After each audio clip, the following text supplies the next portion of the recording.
जय बोलो देवादिदेव खजराट श्री भगवान महावीर स्वामी की जय जय जय। अहिंसा परमो धर्म की जय जय जय। परम पूज्य आचार्य गुरुवर श्री विद्यासागर जी महाराज की जय जय जय। परम पूज्य महामना मुनिराज प्रभासागर जी महाराज की, मुनि संघ की। एक राजा किसी पहुँचे हुए संत के चरणों में तत्वोपदेश पाने की भावना से पहुँचा। संत ने कहा कि उपदेश मैं दूंगा पर यहाँ नहीं, तुम्हारे राजमहल में। और हाँ, कल की भिक्षा भी मैं तुम्हारे यहाँ ही करूँगा। राजा फूला न समाया, भाव विभोर हो उठा। एक तो तत्वोपदेश का लाभ और साथ में इतने बड़े संत की अभ्यर्थना का सौभाग्य। अपने घर राजमहल को सजवा दिया, खूब तैयारी की। सही समय पर संत से भिक्षा का निवेदन किया। संत ने कहा, मैं कोई एक ही वस्तु लूँगा और वह भी केवल एक कटोरा भर, और वह कटोरा भी मेरा होगा। राजा ने कहा, जो आ गया गुरुदेव। अब एक ही वस्तु ले तो क्या दे। राजा ने खीर तैयार कराई थी। संत ने कटोरा बढ़ाया, खीर डाली, लेकिन कटोरा भर ही नहीं पाया। पूरा खीर उड़ेल दिया पर कटोरा भर न सका। राजा हैरान परेशान हो गया, क्या बात है, कटोरा भर क्यों नहीं पा रहा। उसने दोबारा और तिबारा खीर बनवाई, उसे भी उस कटोरे में उड़ेला, लेकिन कटोरा भर नहीं सका। राजा चरणों में गिर पड़ा, कहा, गुरुदेव ये कटोरा कब भरेगा। राजा चरणों में गिर पड़ा, कहा, गुरुदेव ये कटोरा कब भरेगा। संत ने कहा, ये कटोरा कभी नहीं भरेगा। संत ने कहा, ये कटोरा कभी नहीं भरेगा। राजा आश्चर्यचकित, आखिर ये कटोरा क्यों नहीं भरेगा, ये किस धातु का कटोरा है। तो संत ने राजा को समझाया और कहा, राजन ये कटोरा किसी धातु का कटोरा नहीं, ये मनुष्य के मन का कटोरा है जो कभी नहीं भरेगा।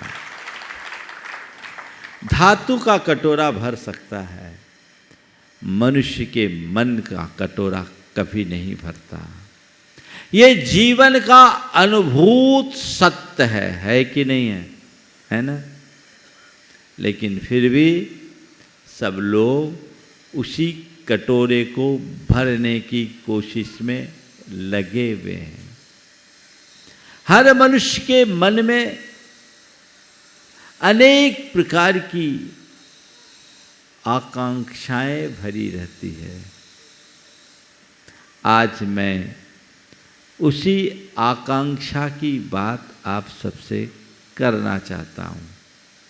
यहाँ भी आए हो तो कुछ आकांक्षा लेकर आए कि नहीं।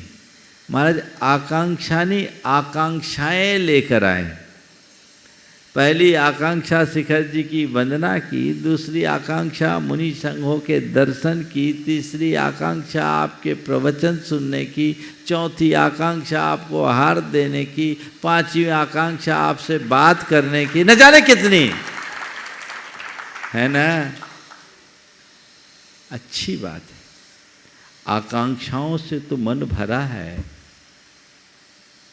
लेकिन कभी सोचा कि मेरे मन में उत्पन्न होने वाली आकांक्षाओं की स्थिति क्या है, क्या कभी वो पूर्ण हो सके। शायद नहीं। और इतना होने के बाद भी मैं ये भी जानता हूं कि कोई भी निष्कांक्ष नहीं हो सकता। व्यवहार और प्रवृत्ति में जीने वाले व्यक्ति के हृदय में किसी न किसी प्रकार की आकांक्षाएं रहती है, उनमें मैं भी शामिल हूँ। यहाँ आकर जो उपदेश देता हूँ वो भी निष्कांक्ष भाव से नहीं, कुछ न कुछ आकांक्षाएं मेरे मन में भी है। अंतर इतना हो सकता है कि आपकी कोई भौतिक आकांक्षा हो और मेरे मन में कोई भौतिक आकांक्षा नहीं है, आप सबके कल्याण की शुभाकांक्षा मात्र है। तो आकांक्षा को समझने के लिए आज की 4 बातें। एक आकांक्षा है और एक शुभाकांक्षा, तीसरी है अशुभाकांक्षा और चौथी है दुराकांक्षा। अनाकांक्षा की बात आज नहीं करूंगा। आकांक्षा, शुभाकांक्षा, अशुभाकांक्षा और दुराकांक्षा। अब अपने मन में उत्पन्न होने वाली आकांक्षाओं की पड़ताल करो। मेरे हृदय में 24 घंटे जो इच्छा, भावना, चाह, आकांक्षा उत्पन्न होती है वो किस प्रकार की है? शुभ आकांक्षा है, अशुभ आकांक्षा है या दुराकांक्षा है? शुभ आकांक्षा का मतलब, शुभाकांक्षा यानी शुभ भावनाएं, प्रशस्त भावनाएं, अच्छा कर्म करने की इच्छा और भावनाएं, दान की, पूजा की, तपस्या की, सेवा की, परोपकार की, त्याग की, संयम की, साधना की इच्छा, भावना, चाह तुम्हारे मन में कितनी है?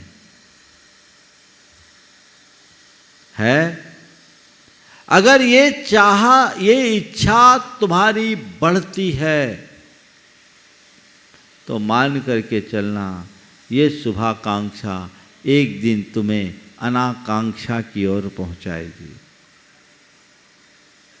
और इस तरह की शुभाकांक्षाएं नहीं हैं तो अभी तुम्हारा जीवन बहुत पीछे है, बहुत पीछे है। अपने अंदर टटोलो, मेरे अंदर की स्थिति क्या है? हो सकता है ऐसा भी निकले कि मन में जब कोई शुभाकांक्षा होती है उससे प्रेरित होकर के मैं कोई अच्छा कर्म करने में प्रवृत्त होता हूँ, तभी मेरे भीतर अनेक अशुभ इच्छाएं भी प्रकट होना शुरू हो जाती। कहीं ऐसा तो नहीं होता? अच्छा करते वक्त भी बुरा भाव आना या बुरा दृष्टिकोण बन जाना बहुत कठिन है, क्योंकि हमारे मन में अशुभ संस्कार जन्मांतरों से पले हैं, बड़े हैं, और वो अशुभ संस्कार ही हमें नित्य प्रति प्रेरित करते हैं। उनके कारण ही व्यक्ति विभिन्न प्रकार की चेष्टाएं करता है। संत कहते हैं यहाँ थमो, अपने हृदय में शुभाकांक्षाओं को जगाओ। कैसे जगेंगे? प्रशस्त भाव, शुभ भाव तुम्हारे हृदय में कैसे बढ़ेंगे? 4 बातें बताऊंगा आपको। अभी मैं चाहूँगा कि शुभाकांक्षा बढ़े, अशुभाकांक्षा कम हो और दुराकांक्षाएं तो उत्पन्न ही ना हो। मैं सबका रास्ता बताऊंगा, पर सबसे पहले शुभाकांक्षाओं को जगाने के लिए हम क्या करें? 4 काम करें। शुभ भावनाएं भावो। पहली बात क्या भाव? शुभ भावनाएं। जितनी शुभ भावना भाओगे आपकी इच्छाएं उतनी निर्मल होगी, और इच्छाएं जितनी निर्मल होगी जीवन उतना ही पवित्र बनेगा। शुभ भावनाओं को उभारने का अभ्यास, निरंतर अभ्यास नहीं प्रयास भी करना चाहिए, बुद्धिपूर्वक रोज करो।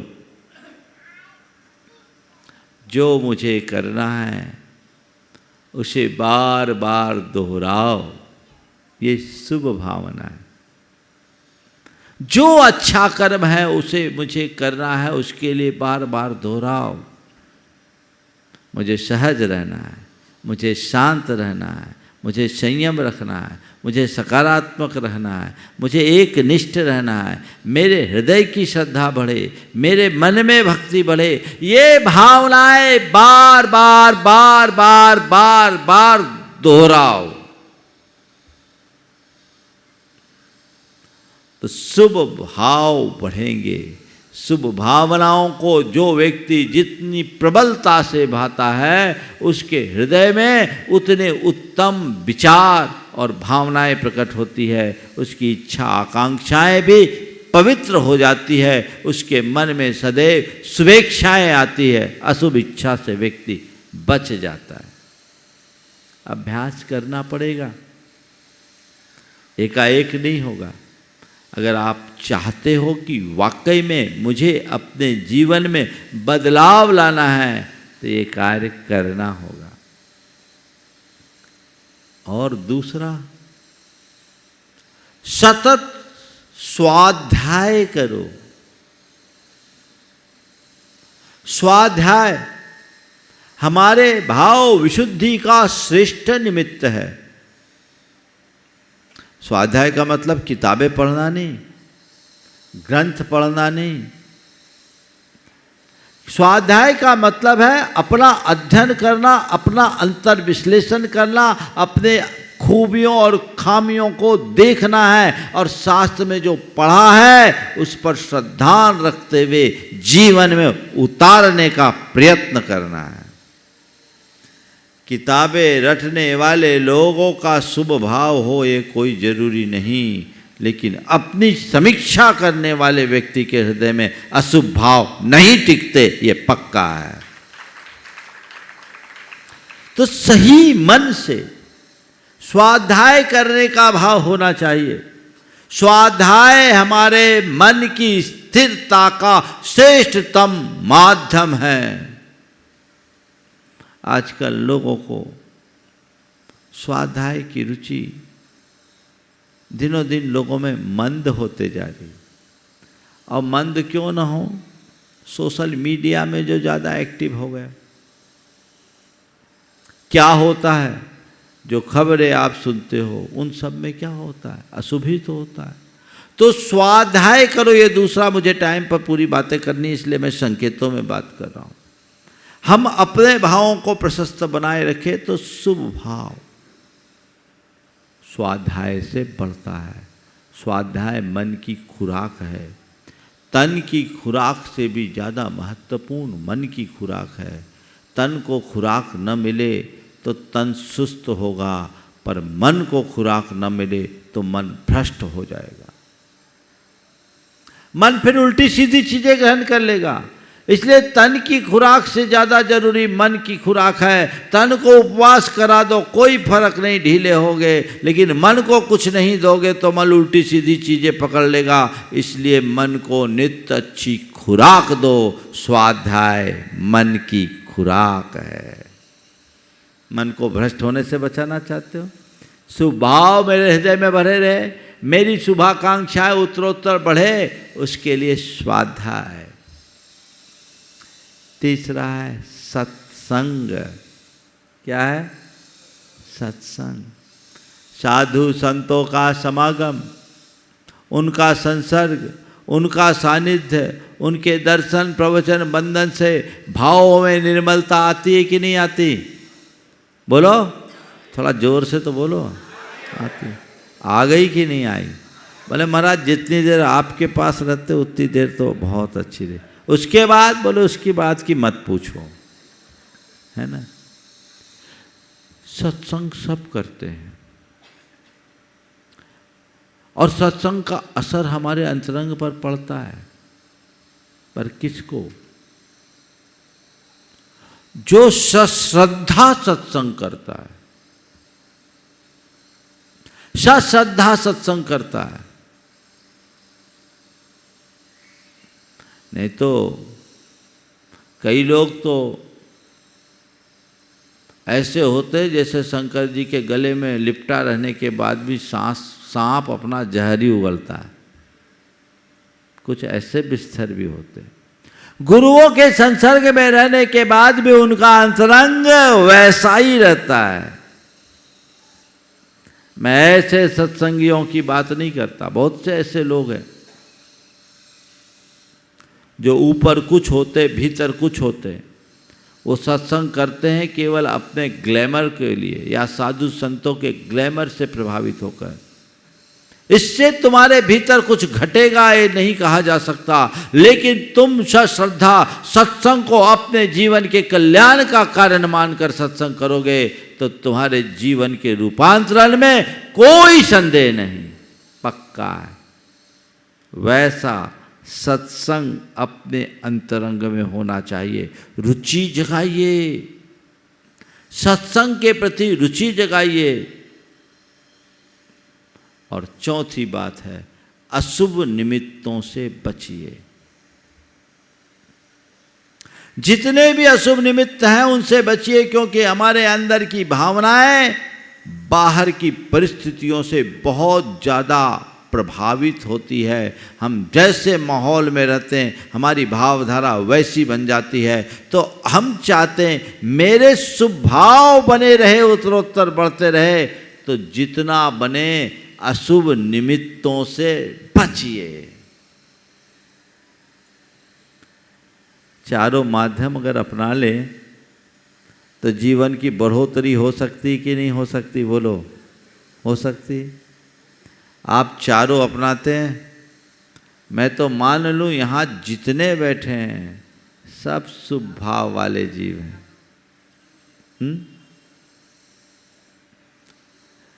हो जाओ भावना भाव। इसके उलट है अशुभाकांक्षा, विषय कषायों और पाप से प्रेरित जो भी भावनाएं हैं वे सब की सब अशुभाकांक्षाएं हैं। और ये सब जन्मांतरों के संस्कारवश हर मनुष्य के हृदय में उमड़ते रहते हैं।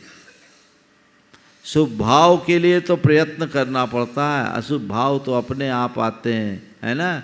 पानी को ऊपर चढ़ाने के लिए मोटर लगाना पड़ता है, नीचे के लिए तो केवल ढोलना पड़ता है। अशुभ भाव से अधोगति होती, शुभ भाव जीवन का उत्थान करता है। इसलिए अपनी शुभाकांक्षाओं की वृद्धि करने का प्रयत्न करना चाहिए और अशुभाकांक्षाओं से बचने के लिए सचेष्ट बने रहना चाहिए। देखो कैसी कैसी भावना है। हम जिनके साथ रहते हैं, उठते हैं, बैठते हैं, जिनसे अच्छे से बात भी करते हैं, कोई ज़रूरी नहीं कि उसके प्रति हमारे मन में अच्छे भाव हों, है क्या? पति पत्नी दोनों जा रहे थे, रास्ते में एक कुआं पड़ा, एक बोर्ड लिखा था चमत्कारी कुआं। कुएं पर बोर्ड लिखा था चमत्कारी कुआं और उसके नीचे उसका डिस्क्रिप्शन लिखा हुआ था, ये कुआं चमत्कारी है, इस कुआं में व्यक्ति जो चाहे उसकी मनोकांक्षाएं पूरी हो जाती। पहले पति झांका, खड़ा हुआ, उसके बाद उसकी धर्मपत्नी झांकी, वो कुछ ज़्यादा झुक गई, धड़ाम से कुएं में गिर गई। पति झांका, वापस खड़ा हुआ, उसके बाद उसकी धर्मपत्नी झांकी, वह कुछ ज़्यादा झुक गई और धड़ाम से कुएं में गिर गई। उसने अपना सिर ठोका, कहा हे भगवान, मुझे क्या पता था कि इतनी जल्दी भावना फल जाएगी, इतनी जल्दी भावना फल जाएगी, मुझे क्या पता। बोलो, कुछ ऐसी कहानी तुम्हारे भीतर तो नहीं है? मैं मान के चलता तुम लोग तो बहुत दूध के धुले हो, तुम लोग में ये बीमारी नहीं है, प्रवचन तो कोई और के लिए है। क्या है? अशुभ का आकांक्षाएं हृदय में उत्तरोत्तर हावी है, उसका शमन करना चाहिए और अशुभ को मिटाने के लिए शुभ का आलम्बन लेना चाहिए। देखो मन में किसकी ज़्यादा भागीदारी है। मेरा परिवार बढ़े, मेरी संपत्ति बढ़े, मेरी संतति बढ़े, मेरी प्रतिष्ठा बढ़े, मेरे भोग के साधन बढ़े, मेरी खुशियाँ बढ़े, इसके बारे में तुम कितना चाहते हो? चाहते हो कि नहीं? हाँ, पर मेरा धर्म भाव बढ़े, मेरा ज्ञान बढ़े, मेरी बुद्धि निर्मल हो, मेरा जीवन ऊंचा उठे, मैं अपना कल्याण कर सकूं, ये ख्याल कितनी बार आता है? क्या आता है? इसलिए क्योंकि अनादि का संस्कार ही कुछ ऐसा है। उल्टे उल्टे विचार और उल्टे उल्टे ख्याल जब ज़्यादा आएंगे तो जीवन भी उल्टा हो जाएगा। संत कहते इसे ही बदलना है, अशुभ से बचो और शुभ में रमो, यही तुम्हारा धर्म है। अभी तक क्या करते आए? अशुभ में ही रमने का अभ्यास है। उस अशुभ से हटाकर शुभ में अपने आप को रमाने की कोशिश कीजिए, अशुभाकांक्षाओं को मंद कीजिए। मैं मानता हूं एक आम गृहस्थ को दुनियादारी की बातें भी सोचनी पड़ती है, लेकिन कुछ ऐसा करे कि वो उत्तरोत्तर मंद से मंदतर हो और हमारी शुभ इच्छाएं उत्तरोत्तर बढ़ते जाए। तुम्हारे हृदय में अशुभ आकांक्षाएं भी आए तो मैं उसे उतना बुरा नहीं समझता, लेकिन बुराई तब आती है कि जब मन की अशुभ आकांक्षा दुराकांक्षा में परिवर्तित हो जाती है। अशुभ आकांक्षा दुराकांक्षा में कैसे बदलती है, या अशुभ आकांक्षा दुराकांक्षा में क्या फर्क है, इसे थोड़ा समझो। मैं पैसा कमाऊं, ये तुम्हारी अशुभ आकांक्षा है, क्योंकि पैसा को पाप कहा है, शुभ आकांक्षा नहीं है। दान दूं, ये शुभ आकांक्षा है। पैसा कमाऊं, ये अशुभ आकांक्षा है। लेकिन मैं इंस्टेंट पैसा कमाऊं और खूब पैसा कमाऊं, ये क्या हो गया? क्या हो गया? दुराकांक्षा। पैसा कमाना तुम्हारे जीवन की जरूरत है, कमा लो, ये क्षम्य है, स्वीकार्य भी, लेकिन तुरंत कमाओ, खूब कमाओ और जैसे तैसे कैसे भी बस पैसे कमाओ। ये क्या है? दुराकांक्षा। जब मनुष्य का चित्त किसी दुराकांक्षा से ग्रसित हो जाता है तो उसके जीवन में नीति, ईमान, धर्म और मर्यादा कुछ भी शेष नहीं बचता। देखिए, न केवल धन के संदर्भ में, किसी के भी संदर्भ में, चाहे धन वैभव की बात हो, चाहे विषय कषाय की बात हो, या यश प्रतिष्ठा की बात हो, अथवा अन्य किसी सांसारिक प्रयोजन की बात हो, यदि तुम्हारे हृदय में दुराकांक्षा है तो वह तुम्हारे जीवन को बर्बाद करने वाली है। कभी सोचते हो? पंचेंद्रिय के विषयों का आलंबन तुम्हें लेना है, लेते भी हो, पर हमारे यहाँ कहा गया काम पुरुषार्थी बनो, काम लंपट नहीं। अपने यौन सदाचार का पालन करते हुए अपने यौन इच्छाओं की पूर्ति करना मैं एक प्रकार की आकांक्षा की सीमा समझता हूँ, लेकिन उन्मुक्त यौनाचार और सारी मर्यादाओं का उल्लंघन यौन संबंधी दुराकांक्षा ही तो है। कहीं भी मन को दौड़ा देना और किसी के पीछे भी लग जाना। संत कहते भैया थोड़ा सोचो, तुम इंसान हो, जानवर नहीं। इंसानों की तरह जीवन जियो, जानवरों जैसा नहीं। मत दो, वहां रोको। यशो काम, धनाकांक्षी लोग होते हैं, ठीक है, यश की भी मुझे इच्छा हो, कोई दिक्कत नहीं, लेकिन ऐसी यशोकांक्षा कि अपने नाम बड़ाई के लिए तुम कितने ही नीचे गिर जाओ, ये कतई उचित नहीं है, ये दुराकांक्षा है। कुल मिलाकर मैं ये कहूं कि अपनी मर्यादा के भीतर रहते हुए काम करना स्वीकार है, और अपनी मर्यादाओं का उल्लंघन कर देना और उससे जुड़ी इच्छा या प्रेरणा को पाना, यह सब दुराकांक्षा है। इससे प्रतिज्ञापूर्वक बचिए, और वह तभी बच पाएंगे जब आपके हृदय में दृढ़ संकल्प होगा।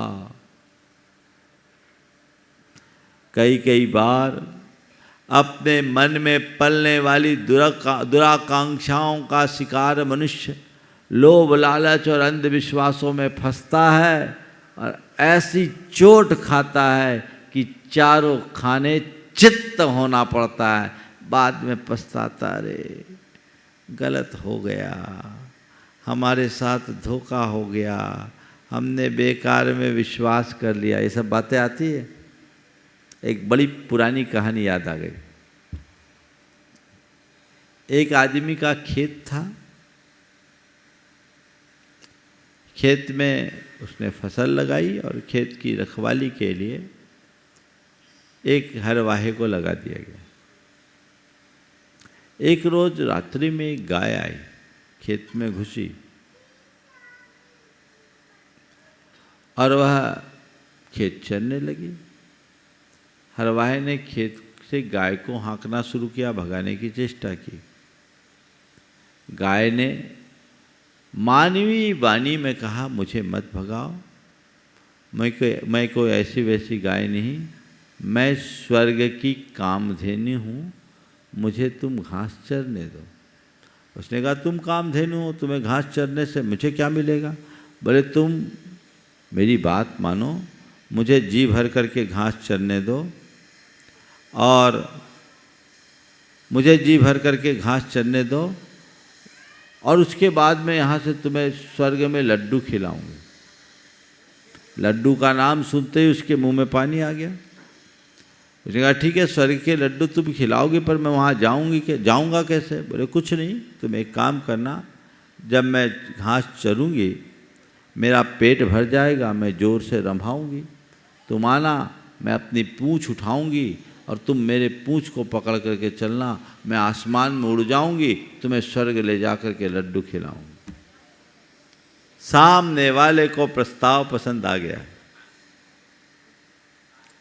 अब क्या, गाय आए, घास खाए, बाद में रंभाए, पूँछ उठाए, और वो पूँछ पकड़ करके स्वर्ग जा, और वहाँ का बढ़िया लड्डू खा के वापस गाय वैसे नीचे छोड़ दे। कई रोज ऐसा चला, ये तो पट्ठा मोटा हो गया स्वर्ग के लड्डू खा खा कर, पर खेत खाली। एक दिन खेत का मालिक आया, उसने खेत की हालत देखी, बोले, ये क्या है, तू क्या कर रहा है? बोले, क्या करूं, मैं मजबूर हूँ। बोले, क्या हो गया? बोले, रोज स्वर्ग की कामधेनु आती है, वो घास चर जाती है, पूरी फसल चर जाती। बोले, कामधेनु आती तो हटाए क्यों नहीं? बोले, हटाए क्या, मैंने उसे हटाना चाहा तो उसने कहा, तुम मुझे मत भगाओ, मैं कामधेनु हूँ, मेरे साथ स्वर्ग चलना, मैं तुम्हें लड्डू खिलाऊँ। बोले अच्छा तू लड्डू खाता है, स्वर्ग के लड्डू खाता? बोले हाँ। बोले इसीलिए मोटा? बोले हाँ। बोले वाह, अब तो मेरे लट्ठे भी खाने पड़ेंगे। अभी तक लड्डू खाया, अब मेरे लट्ठे खाने पड़ेंगे। खेत मेरा, फसल मेरी, और लड्डू तू खाएगा? अब गाय यहाँ घुसी तो तेरी खैर नहीं। उसने गाय से निवेदन किया, गाय से निवेदन किया कि अब तो तुम यहाँ मत आओ, नहीं तो मेरी नौकरी चले जाएगी। बोले क्या हुआ? मालिक कहता है कि खेत मेरी तो लड्डू तुम नहीं खा सकते। गाय ने कहा कोई बात नहीं, मालिक से कहना कि वो भी चले। बोले कैसे चलेगा? बोले कुछ नहीं, तुम मेरी पूंछ पकड़ना, वो तुम्हारे पैर पकड़ेंगे। बोले और? बोले वो अपने पूरे कुनबे को भी ले जा सकता है, वो उसके पैर फिर उसके पैर फिर उसके पैर, जितने को ले जाना मैं ले जाऊं। अब जब ये प्रस्ताव, तो उसको प्रस्ताव पसंद आ गया। गाय आई, खेत में घुसी और रंभाई, पूंछ उठाई, और पूंछ उठाने के बाद नौकर ने गाय की पूंछ पकड़ी, फिर मालिक ने, फिर उसकी पत्नी ने, फिर बच्चों ने, बच्चों के बच्चों ने, एक लंबी लाइन लग गई और गाय आसमान में उड़ी जा रही। अब इसको तो लड्डू दिख रहे। उसने सोचा स्वर्ग जा रहा हूँ, वहाँ लड्डू मिलेगी, पता नहीं कितनी बड़ी लड्डू होगी, मेरे मुंह में जाएंगी कि नहीं, कितना बड़ा लड्डू होगा। अब दिमाग में कीड़ा काटने लगा, भाई कितना बड़ा लड्डू होगा, कितना बड़ा लड्डू होगा। तो उसने कहा इसी से पूछ ले, तो क्यों भाई तुमने लड्डू खाया? बोला खाया। बोला कितना बड़ा लड्डू था? वो भूल गया, बोला इतना बड़ा लड्डू था। पूंछ छोड़ा, गाय उड़ गई, वो धड़ाम से नीचे गिर गया। मुझे पता नहीं कहानी कि सच है काल्पनिक, पर इसका कथ्य बड़ा सत्य है। हर कोई अपने मन के लड्डू के खाने के चक्कर में ऐसे ही धड़ाम से नीचे गिरता है। ये दुराकांक्षाएं हैं जो हमें धड़ाम से नीचे गिराने वाली है। इससे अपने आप को बचाए और जीवन को सही रास्ते पर आगे बढ़ाएं। इसी स्वभाव के साथ यहीं पर विराम। बोलिए परम पूज्य आचार्य गुरुवर श्री विद्यासागर। जय जय जय।